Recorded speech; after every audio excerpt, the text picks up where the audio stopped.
that is a problem in pollution. A piece of brick or tile, a glass bottle is inert. It doesn't really hurt the life forms around. Here we have some aluminum.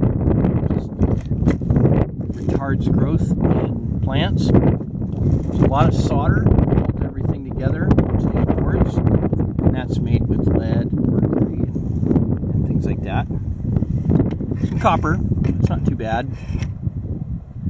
But these computer chips under here, especially on this board here, and what that screen used to be made out of, are what we call heavy metals. They're a source of what we call heavy metals. And that is a problem because it takes a lot of material usually to extract those heavy metals out of the ore, where they're generally not hurting anything, and to a purified form that we can use. And as long as they're in the supply chain, they generally aren't hurting anything. But when they get back in the environment, they react with stuff and they interfere with life. Plants and animals, us.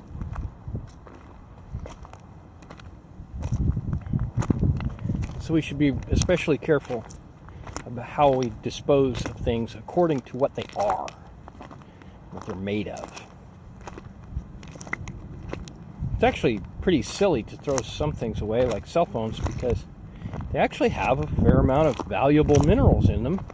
And if you're really clever and study in school, study out of school, more like study out of school, then you can learn how to extract those metals and keep them.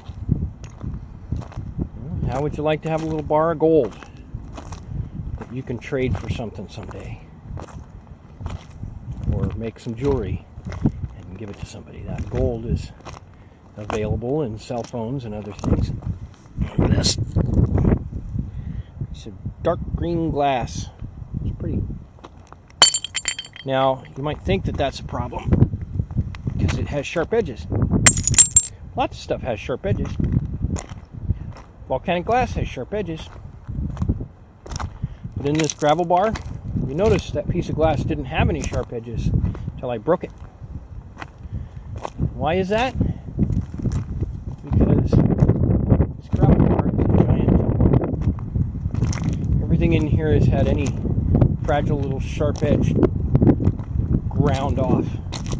Look at this. Some bricks. Pink mortar. It's pretty. And it looks like we got us a straight up simple project up here. We'll take a look. Looks like they're building a bridge. I wonder whether it's a footbridge or just a trestle of some sort to hold a pipe or something like that.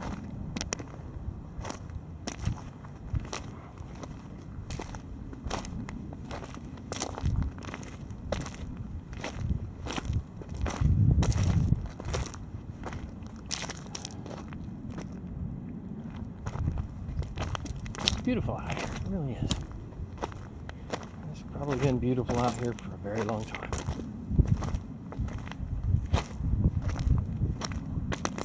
Looks like these ones that are all wrapped up have been poured, and those two coils of rebar are just waiting for those forms to get set around them and filled with concrete.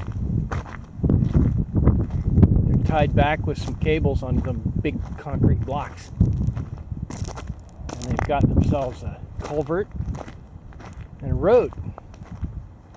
Looky, looky. Who'd have known?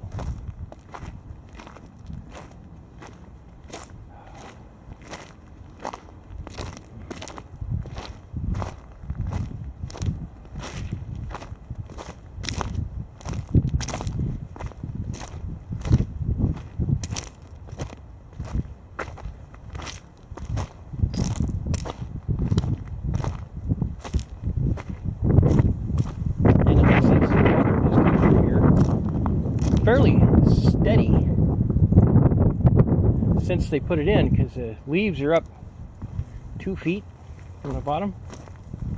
So this has been here since before that last rain we had. Okay, let's go up this side. And not approved for general purpose travel. Construction site. Look at that. The water has pushed that gravel bar up. And that gravel is not natural. That's all cracked rock. That's been in a rock crusher, and they've put it in intentionally. And some of it has gotten out and kind of slooshed on down there.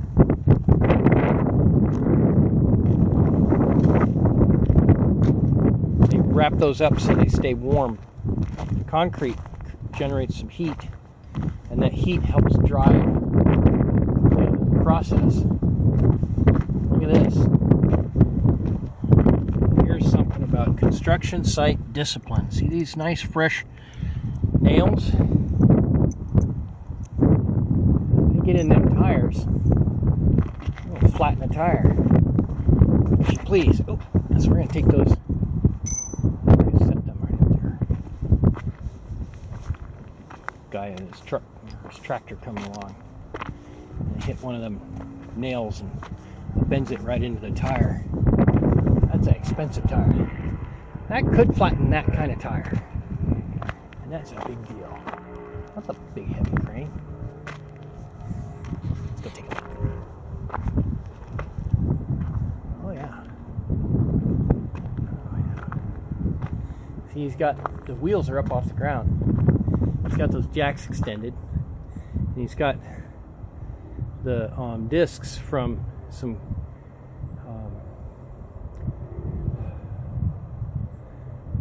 cable spindles,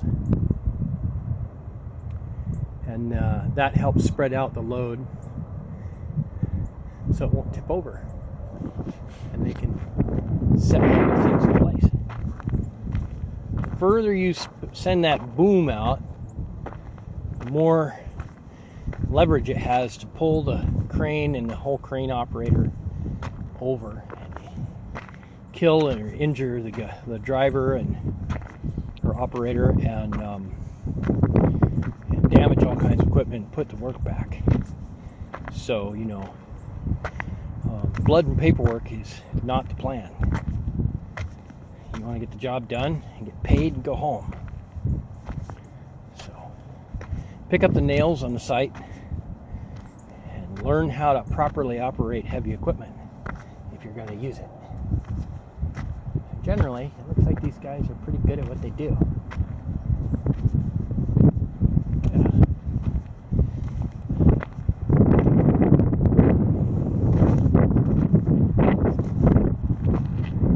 This is a brand new piece of concrete.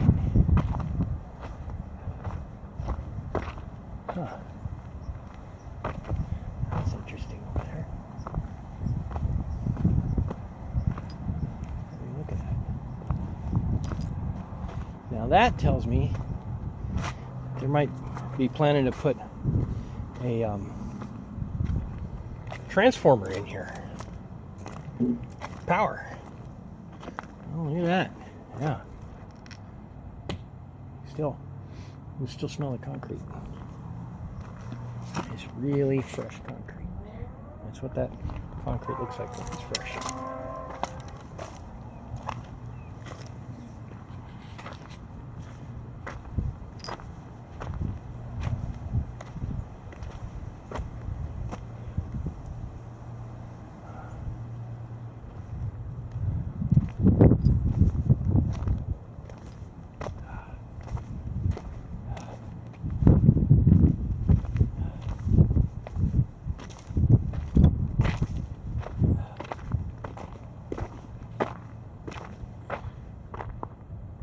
Okay, that's at 10 minutes. I'm gonna pause that.